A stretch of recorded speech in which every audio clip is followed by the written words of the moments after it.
दंडवतम गोविंद गुरु बंधु अविजन सोए, पहले भये प्रणाम तिन्न नमो जो आगे हो। पुण्यात्माओं, जब आपको ये तत्व ज्ञान होगा तो पता चलेगा कि हम एक ही परमात्मा के बच्चे हैं, हम भिन्न भिन्न नहीं हैं।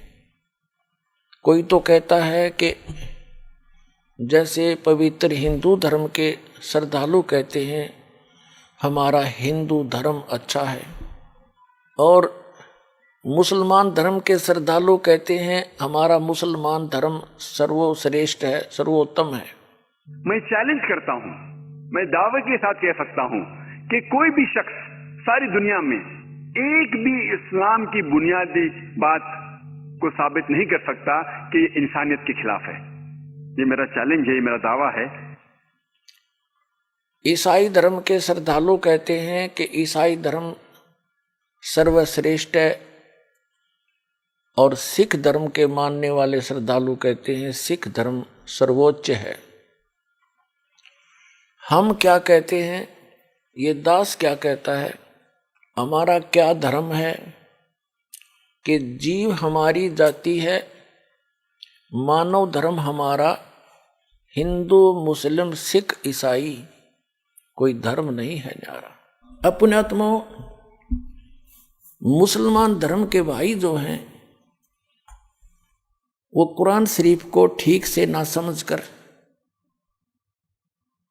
उन्होंने क्या विधान बना रखा है, ठीक से ना समझकर उसके श्लोकों को, मंत्रों को, आयतों को उन्होंने ये फाइनल कर दिया है कि कुरान शरीफ का ज्ञान दाता जिसको ये अपना अल्लाह ताला मानते हैं वो क्या कहता है, उन्होंने कैसा विधान जान लिया कि ऐसा कहा गया है। इन्होंने क्या मान रखा कि पुनर्जन्म नहीं होता। पुनर्जन्म की सही मानी है नेक्स्ट बर्थ, अगला जन्म, जिस पे इस्लाम को कोई एतराज नहीं। हम भी मानते पुनर्जन्म में, नेक्स्ट बर्थ में, लेकिन वो पुनर्जन्म नहीं जो आम हिंदू मानते हैं संसारा के बारे में। हम नहीं मानते cycle of birth death rebirth के बारे में, हम मानते सिर्फ पुनर्जन्म। पुनर्जन्म अंग्रेजी में होता है नेक्स्ट बर्थ, अगली जिंदगी। तो पूरे इस संसार की वो कैसे डेफिनेशन बनाते हैं, बताते हैं, वो क्या बताते हैं, पुनर्जन्म नहीं होता, उसके लिए वो क्या पली देते हैं, वो क्या तर्क देते हैं। वो क्या पली देते हैं कि परमात्मा सबको जन्म दे रहा है, पैदा कर रहा है। वो क्या मानते हैं कि सबसे पहले बाबा आदम को उत्पन्न किया और उसी की हड्डी निकालकर उसकी पत्नी हव्वा बनाए, उससे फिर वो कहते हैं सब मनुष्य उत्पन्न हुए। और ये मुसलमान भाई भी बाबा आदम को अपना प्रथम पुरुष मानते हैं। और ये भी मानते हैं कि जो कुरान शरीफ का ज्ञान दाता है वो खुद कहता है, कुरान शरीफ में बोला है उसने कि पहले की जो बुक थी, पहले की होली बुक तौरात, जबूर और इंजिल, मैंने ही उन नबियों पर नाजिल की थी, उतारी थी, उनको दिया था वो ज्ञान। ठीक। और ये भी कहते हैं मुसलमान भाई कि कुरान शरीफ अकेले मुसलमानों के लिए नहीं, संसार के सभी मानवों के लिए। तो इसका मतलब जो पहले थे उन पर भी लागू और आगे भी लागू होगा ये। ठीक। अब पुनर्जन्म के बारे में वो नहीं मानते। वो क्या कहते हैं कि एक बार आप पैदा हो गए, आपकी मृत्यु जैसी भी उस भगवान ने निर्धारित कर रखी है वो हो जाएगी। उसके बाद आप कब्रों में दबा दिए जाओगे। ठीक। और जब कयामत आवेगी, यानी कयामत माने महाप्रलय होगी, पृथ्वी भी नहीं रहेगी, सारा कुछ नाश हो जाएगा, आकाश भी नहीं रहेगा। उस समय आप सभी को उन कब्रों से निकाला जाएगा और फिर जीवित किया जाएगा। जिन्होंने कुरान शरीफ के ज्ञानदाता की आज्ञा का पालन किया, और उसके अनुसार भक्ति साधना उपासना करते रहे, वो तो जाएंगे जन्नत में। और जिन्होंने आज्ञा का पालन नहीं किया, जो विमुख रहे और बकवाद करते रहे, वो जाएंगे नरक में। स्वर्ग को कहते हैं वो जन्नत यानी बहिश्त, और नरक को कहते हैं दोजख। तो सदा के लिए फिर कोई जन्म नहीं होगा, इनका मानना है। किनका? मुसलमान भाइयों का। ये दोष मुसलमान भाइयों का नहीं है, उनके कुरान शरीफ के पढ़कर सुनाने वालों की गलती रही है, वो समझ नहीं सके। जैसे पवित्र बाइबल के अंदर जो वर्णन है, परमात्मा निराकार है, उसको स्पष्ट लिखा है प्रथम ही उत्पत्ति में, और आज तक सब उसको निराकार बता रहे।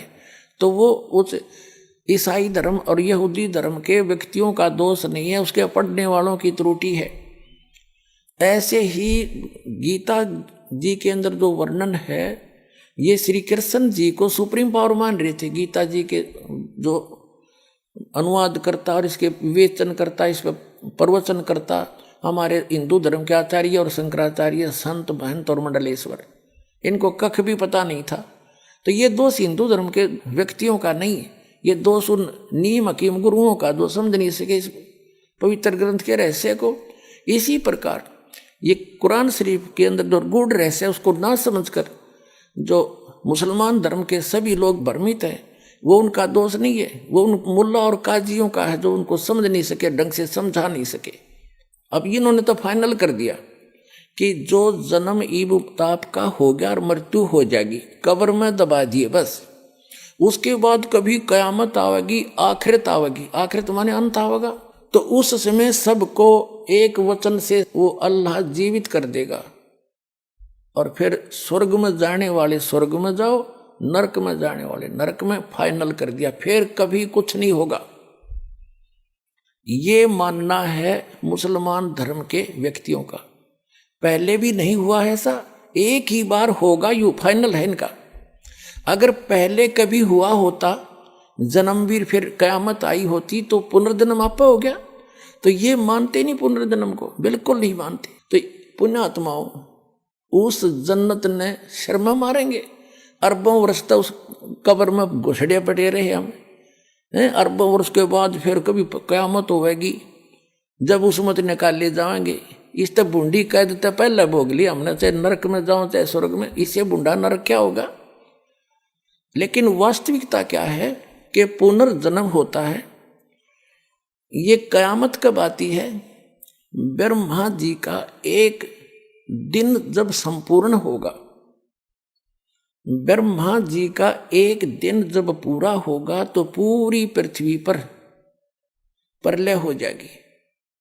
इन तीनों लोकों में, स्वर्गलोक के, पृथ्वीलोक और पाताल लोक के सभी प्राणी नाश में आ जाएंगे।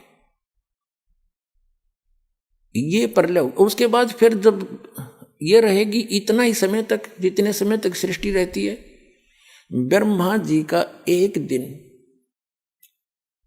1000 चतुर्युग का माना जाता लमसम। एक चतुर्युग में 43,20,000 वर्ष होते हैं। सतयुग, त्रेता, द्वापर कुल मिलाकर ये चतुर्युग कहलाता है। इसमें 43,20,000 वर्ष होते एक चतुर्युग में। 1000 से गुणा कर दो, 4,32 करोड़ वर्ष तक यह सृष्टि रहेगी, स्वर्गलोक, पृथ्वीलोक और पाताल लोक पर। फिर तीनों लोकों के सब प्राणी नष्ट हो जाएंगे, इस पर जल जल हो जाएगा। इसको कयामत कहते हैं। जब इतना ही समय रात्रि का बीत जाएगा ब्रह्मा जी का, इन पर पुनः फिर से स्टार्ट होगी ऐसी सृष्टि। ये एक कर्म है, और जन्म मृत्यु तब तक बनी रहेगी जब तक पूर्ण परमात्मा की भक्ति नहीं करेंगे। तो वहां सतलोक में चले जाएंगे। ये जो दास आपको भक्ति देगा, उससे आपका जन्म और मरण सदा के लिए समाप्त होगा। वहां नरक नहीं है, वह जन्नत जन्नत है, वहां कोई दोजख की आंच नहीं है। वो व्यक्ति वही जाएंगे जो यहाँ इस दास के द्वारा बताई इस भक्ति से परिपूर्ण हो जाएंगे, बुराइयों से बचे रहेंगे और मर्यादा में रहेंगे, वो उस स्थान पर जाएंगे। तो जन्म मरण होता है, और कुरान शरीफ भी जन्म मरण का प्रत्यक्ष प्रमाण देती है।